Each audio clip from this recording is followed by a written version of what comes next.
Hello, thank you for watching this performance. I hope you like the sounds. I recorded this video a few weeks ago for MNTRA, for their plugin Mandala and the new sound Huracan.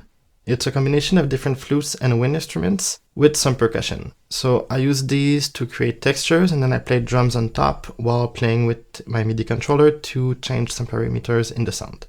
So I thought I'd show you a bit of the sounds in Ableton, and so let's go. Okay, so first of all, this is Mandala 2 and the Huracan interface. First thing I did is I went into the sampler and I started playing out with different sounds. And I started with the Kina Flutter, and I really like this one. It sounds like this.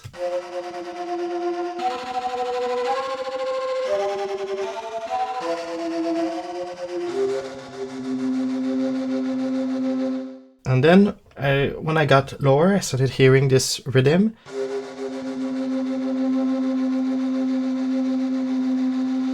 So I pitched it down even lower. And it started giving this pulse.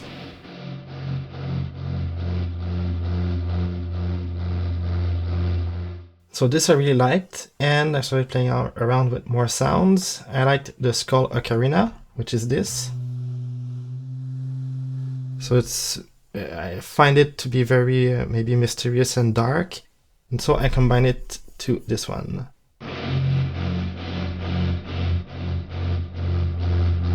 Started to become something, and then I added another one, which is this.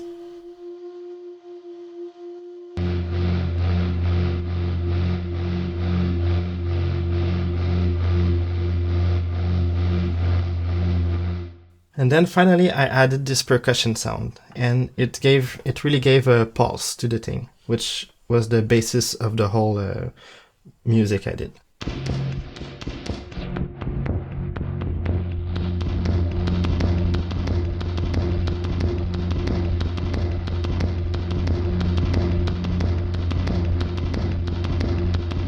Okay, so once I had that was like the center of the whole piece.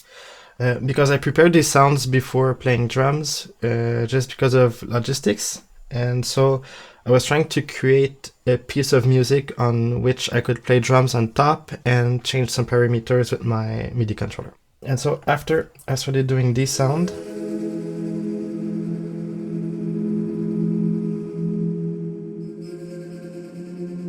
which is again a blend.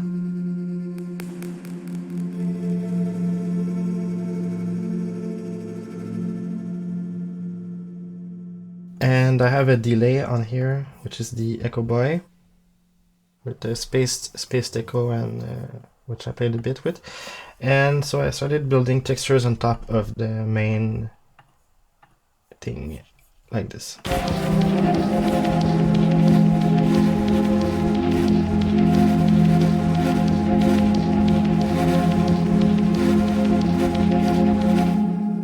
Something to know is for this one, I put a random LFO on the parameters of the Mandala on the X, and so it's changing the mic blend.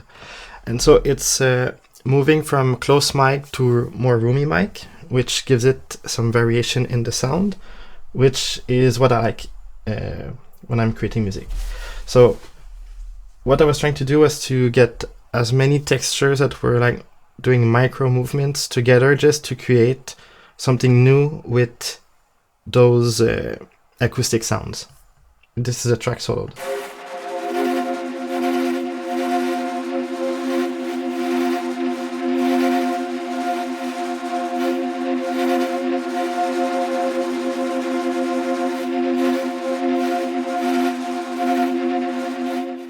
So you can almost feel as if you're zooming in and out of that sound. And then lastly, I cheated a little bit, and I took this initial sound, I removed the percussion, and I passed that sound through my hardware unit, the Color Duo, which I have 3 saturation cards in it, and back into the computer. And then I pitched it down just to give some sort of bassy ambient thing.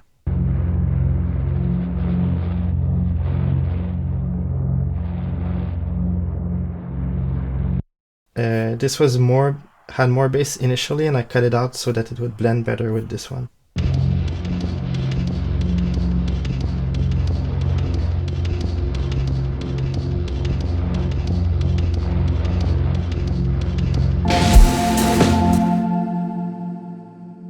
And then for the drums, I did a mistake while recording, and I recorded the same overhead twice. And so instead of having left-right, I got left-left.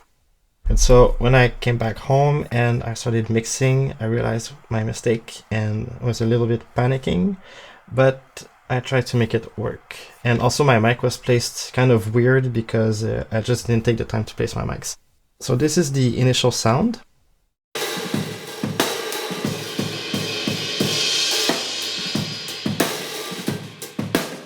And there's also some pan movement on the whole drum kit, just a little bit in the center, just to add some movement. And so for the second, I doubled this track, the overhead, and I pitched it down 9 semitones to try and get more body, but also get a stereo image going for the drum sound. So both together, you get kind of a grainy, more beefy sound from the pitch down overhead, and you get some sparkle and shimmer and detail from the initial overhead. So here's the pitch down overhead.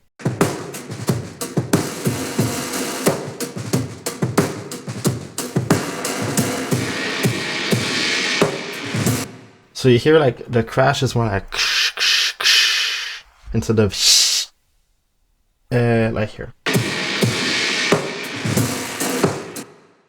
And blended with the initial sound.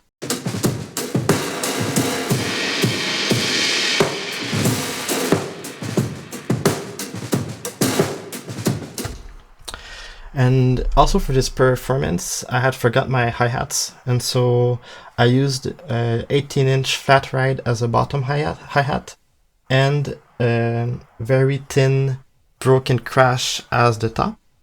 And they don't close together correctly, so there's no chick, it's more like a sloshy sound. And so that's also why I started pitching down sounds of the drums, just to get into that vibe of the like sloshy, grainy, textural thing. So for the snare, which is gated, my snare was tuned kind of high and ringy compared to what I usually do, like this.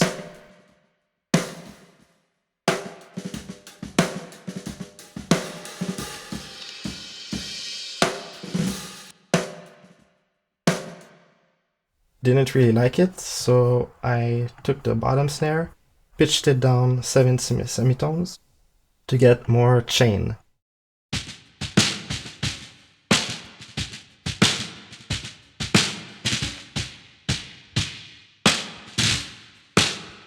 And I actually like to do this often to pitch down the snare bottom chains.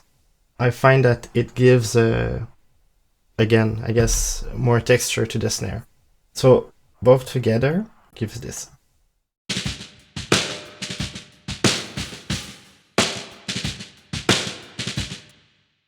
So now these two sounds with the overheads, starting to get something that I liked.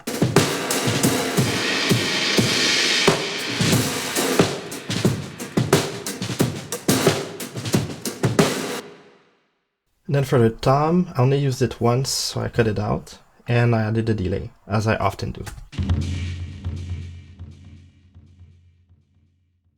So again, just texture, didn't use the floor tom mic. And then the kick, I cut off all the highs just to get some sort of thumpy sound that I could then sidechain to other stuff. And anyways, the attack of the kick is getting captured by the overhead and also the bottom snare mic. So this is the kick.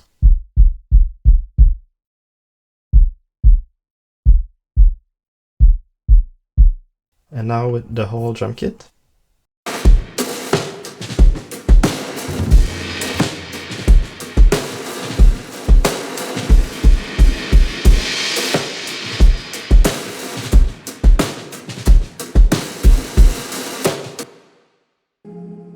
And then I just blended it with all the pads and the rhythm flutter sound.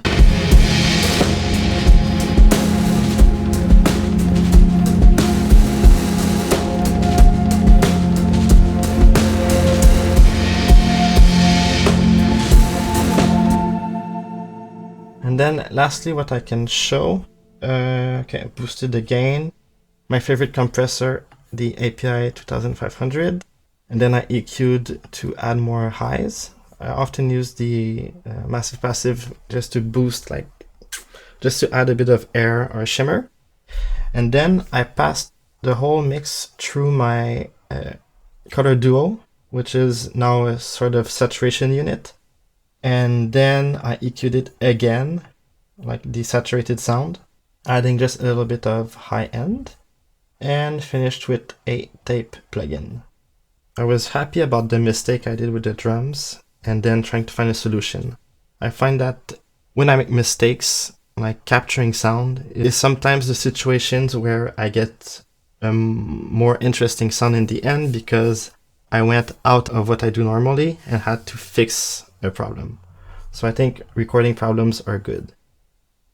I'll leave a link in the description for the Mandala plugin by MNTRA if you'd like to check that out. It's a lot of woodwinds, and the way they recorded it is each flute has different mic positions, so you can really blend the room to the close mics, and different parameters you can change. So it's fun if you have a MIDI controller, and I like to use it as source sounds because it's real sounds.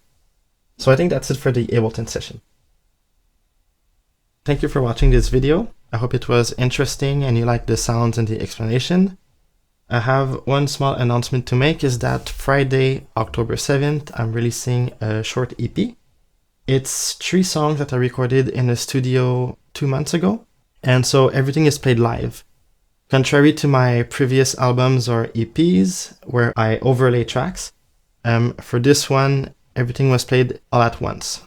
And I think the result is something a bit more organic. You can feel that it's a performance. There is more interaction between the drums and the synths, and you can feel the room. I think overall it's just much more together than my previous EPs or albums.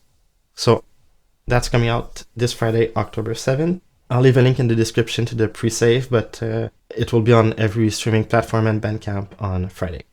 So thank you. I'll see you soon with another video, and I hope you have a nice day. Thank you. Bye.